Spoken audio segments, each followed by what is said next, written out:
Setiap orang yang mengisi rumah tersebut selalu jatuh sakit, bahkan sampai ada yang meninggal dunia karena teror yang mereka terima saat mengisi rumah tersebut. Keramik dan tanahnya tiba-tiba terbuka. Dengan jelas terlihat pocong seorang laki-laki, dan di atas dadanya ada golok cukup besar. Saat Dadan turun dari plafon rumah karena pekerjaan pemasangan instalasi listriknya telah selesai. Di saat lampu rumah akan dinyalakan, terlihat percikan api di plafon rumah yang disangka adalah konsleting listrik. Buru-buru Dadan naik lagi ke plafon rumah. Pantas saja rumah ini tidak ada yang mau menempati. Ternyata ada kamu di sini, ucap Dadan di atas plafon. Percikan api tersebut ternyata berasal dari fosil keong buta. Keong buta itu berwarna sangat merah, seperti habis dibakar, dan mengeluarkan asap cukup tebal di atas plafon. Samar terlihat sosok perempuan dari asap tersebut. Pergi kau. Jangan ganggu tempat tinggal kami, atau kamu mau sakit seperti penghuni sebelumnya, ucap perempuan tersebut. Rumah ini akan diisi bapakku. Kamu salah orang berbicara seperti itu.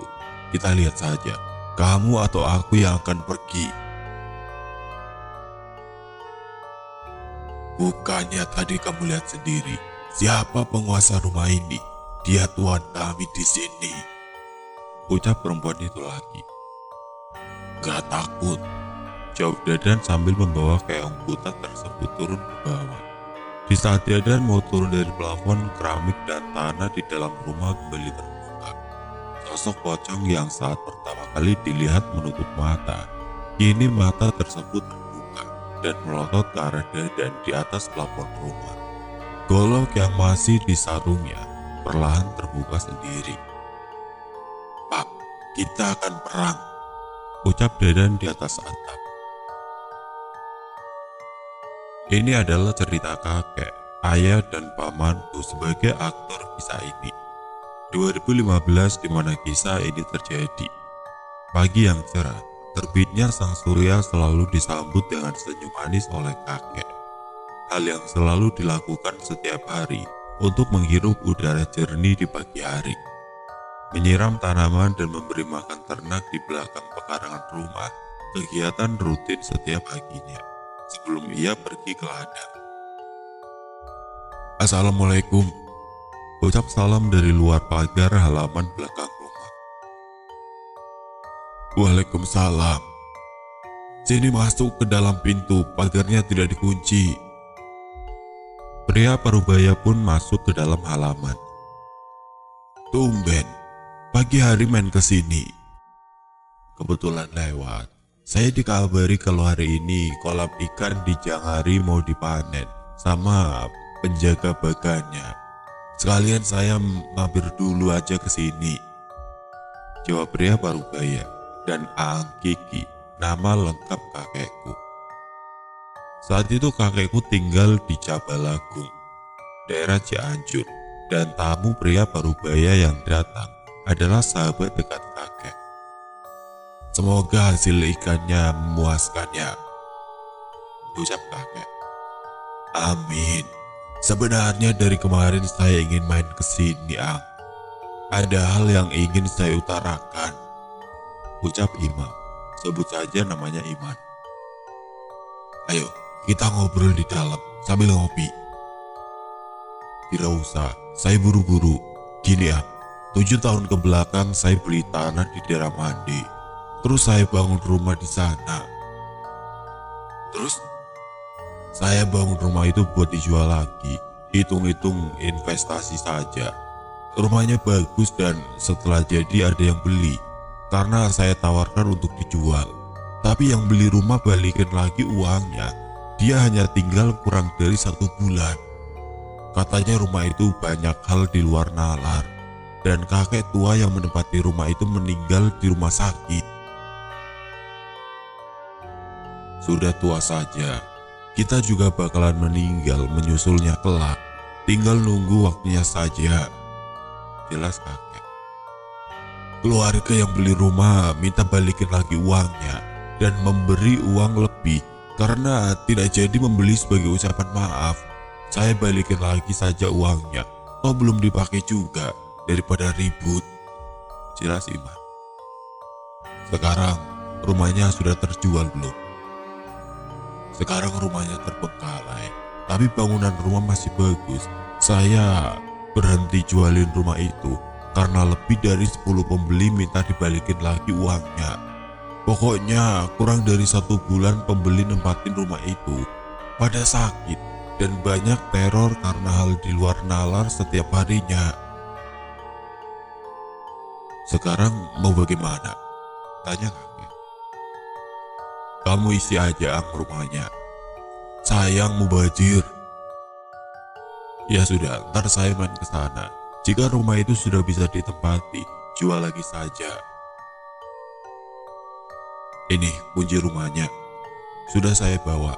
Tanyain saja rumah saya yang mana, sama warga kampung di sana. Pokoknya tidak jauh dari rumah itu ada pohon beringin yang sangat besar sekali. Oh iya, rumahnya nggak ada listriknya. Setiap saya ganti lampu yang rusak, lampunya mati mulu. Mungkin banyak kabel yang putus di plafon rumahnya. Gampang itu, Pak. Ada anak saya yang ngerti masalah listrik. Jawab Kiki. Ya sudah, saya berangkat dulu. Isi saja rumahnya. Mubazir rumahnya terbengkalai.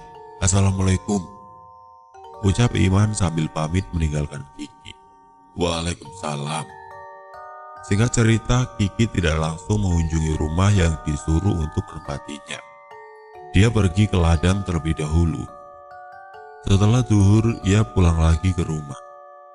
Makan, sholat, dan setara istirahat dirasa cukup. Baru ia pergi mengunjungi rumah kosong tersebut, menaiki ojek, biar langsung sampai ke sana. Dan benar saja, di dekat rumah tersebut ada pohon beringin sangat besar.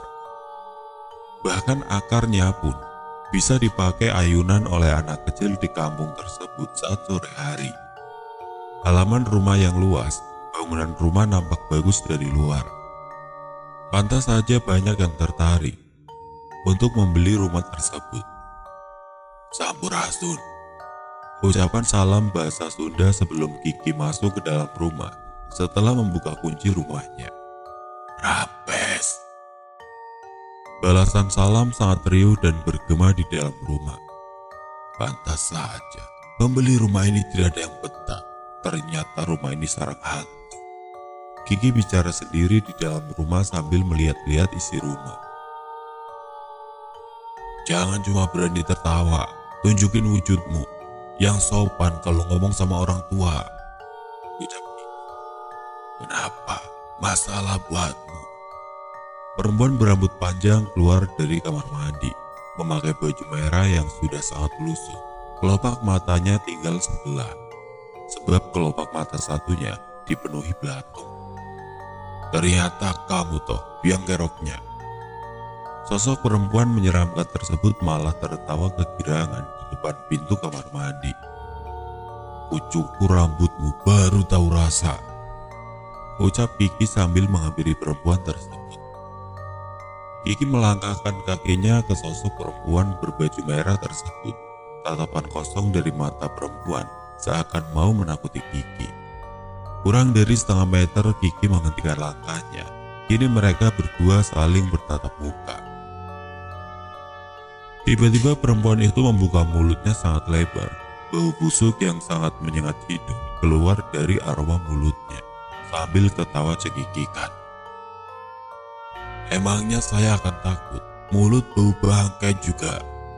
Ucap Kiki sambil menjambak rambut hantu perempuan di depan pintu kamar mandi. Hal tidak terduga pun terjadi saat Kiki menjambak rambut hantu perempuan. Kepala hantu perempuan itu copot dari lehernya. Suara patahan tulang. Kini kepala perempuan itu terpisah dari tubuhnya. Ampun, ampun, mau ngapakan saya? Ucap hantu kepala perempuan yang kini dipegang tangan kanan Kiki. Kamu berhadapan sama orang yang salah. Ucap Kiki sambil melempar hantu kepala perempuan yang copot dari tubuhnya ke dalam kamar mandi. Belum sampai kepala tersebut mengenai tembok kamar mandi, tiba-tiba tubuh dan kepala yang dilempar menghilang. Keluar semua, jangan hanya bisa bersembunyi.